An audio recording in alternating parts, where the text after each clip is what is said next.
For so long, you are just running around and doing so much, whether it's answering an email, figuring out your boss, figure out whether the maids come, your food's okay, da da da da da. And then you have COVID, and COVID goes like whoosh, and now you have to sit, and you have to sit in that silence. You don't have so many people. A lot of people confuse being alone and being lonely. It's a sense of being not connected, not being able to resonate with anybody else. It is almost, I don't know if it's necessarily by design, but it is the result of a bunch of very strong choices.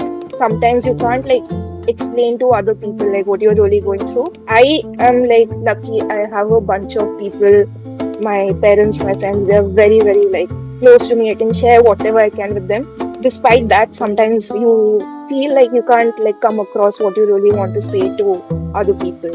In spite of being amongst people, I'm not able to let go of that because of a feeling of being judged very often. That emptiness that people have been talking about, khalipana, emptiness as they call it, that is kind of interwoven into this loneliness that we are feeling. This manifests in very different ways for different people, across age groups. A lot has definitely changed because of tech, because of social, and, generationally, we're different people now.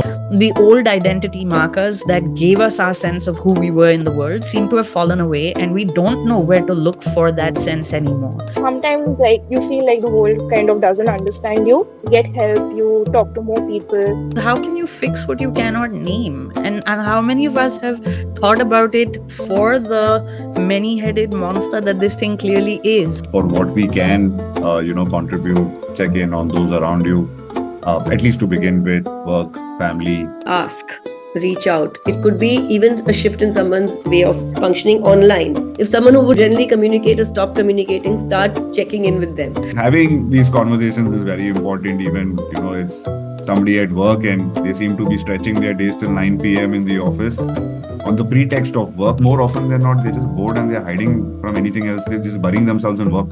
When we build an India for the future, or when we build spaces, we need to think of it from an anthropological, sociological, and economic development standpoint, and I don't think we do that.